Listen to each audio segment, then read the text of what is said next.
Hi everyone, welcome back to Navi's kitchen and beyond. எல்லோரும் எப்படி இருக்கிறீங்க? இன்றைக்கி ஒரு சூப்பரான ஈவினிங் ஸ்நாக்ஸ் பார்க்கலாமா? அதுவும் பாலையும் பொட்டுக்கடலையும் வச்சு நம்ம ஒரு ஈவினிங் ஸ்நாக்ஸ் பார்க்க போகிறோம். வாங்க வீடியோக்குள்ளே போகலாம். சப்ஸ்கிரைப் பண்ணாதவங்க சப்ஸ்கிரைப் பண்ணிக்கோங்க நம்ம சேனலை. இப்போ பார்த்திங்கன்னா நான் இந்த ஒரு கப்பு ஃபுல்லாக பால் எடுத்தேன். அதே ஒரு கப்பு ஃபுல்லாக பொட்டுக்கடலை எடுத்திருக்கேன். பால் காய்ச்சாத பால் எடுத்திருக்கேன். நீங்கள் காய்ச்சி ஆற வச்சுருந்தாலும் ஓகே தான். இப்போ நான் காய்ச்சாத பால் எடுத்திருக்கேன். கேஸ் ஆன் பண்ணிட்டேன். இந்த ஒரு கப்பு பொட்டுக்கடலையும் அந்த பாலோடு சேர்த்து நல்லா வேக விட போகிறேன்.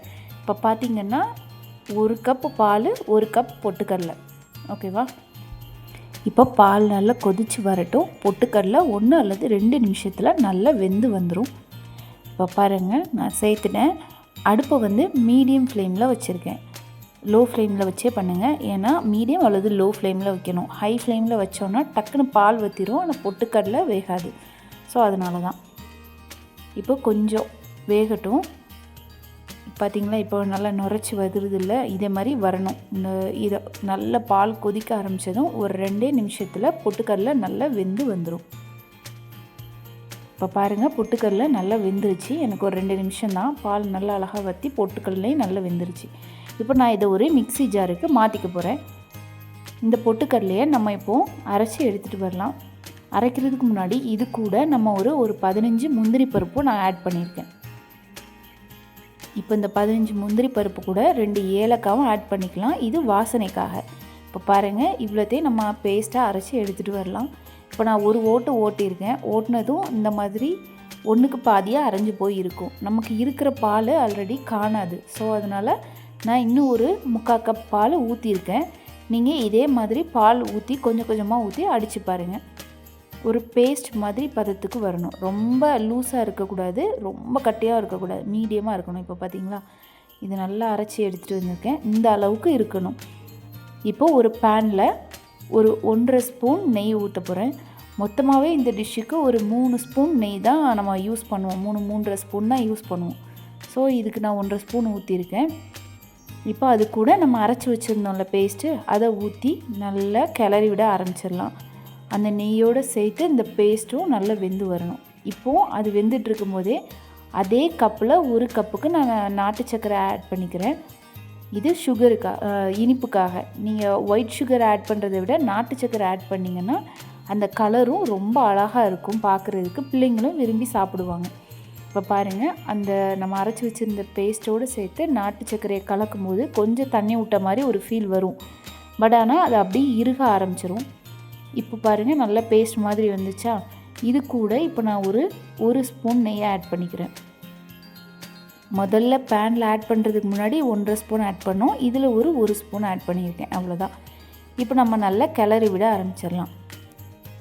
இப்போ பாருங்கள், அந்த சர்க்கரையிலேருந்து வந்த தண்ணியும் நல்லா வற்றி இன்னுமே நல்ல பேஸ்ட் மாதிரி ஆயிருக்குல்ல?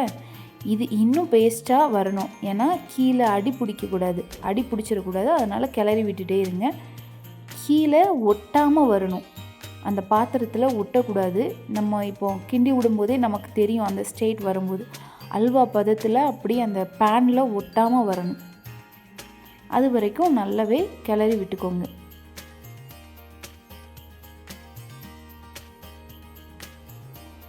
இப்போ பார்த்திங்கன்னா ஓரளவு ஒட்டாமல் வருது. ஆனால் இன்னுமே நமக்கு கொஞ்சம் அந்த தண்ணி ஈரப்பதம் போகணும். இன்னும் ஒட்டாமல் வரணும் அந்த பேனில். அது வரைக்கும் கிளறி விடுங்க.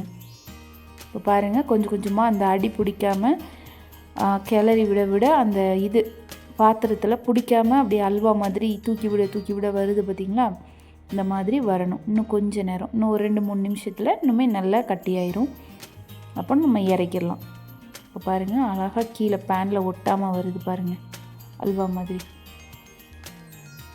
இன்னும் கொஞ்சம் ஒரு 2 நிமிஷம் இன்னுமே நல்லா ஒட்டாமல் வராது, ஒட்டக்கூடாது. அந்த பேனில் ஒட்டாத மாதிரி பார்த்துக்கோங்க. இப்போ பாருங்கள், நமக்கு நல்லா ரெடி ஆகிடுச்சு. இப்போது ஒரு பாத்திரத்தில் நான் நெய் தடவி வச்சுருக்கேன். அதில் நம்ம இந்த பேஸ்ட்டை ஆட் பண்ணிடலாம். பார்த்திங்களா, நல்ல தண்ணி எதுவும் இல்லாமல் எப்படி கட்டியாக இருக்குன்னு, ஒட்டக்கூடாது. இந்த பாத்திரத்தில் போட்டு அப்படியே நம்ம ஷேப் பண்ணி விடலாம். லைட்டாக உங்களுக்கு அந்த கையில் ஒட்டுற ஃபீல் இருந்ததுன்னா லைட்டாக ஒரு 1/2 ஸ்பூன் நெய்யை மட்டும் மேலே விட்டு நல்லா அழகாக ஷேப் பண்ணி விடுங்க.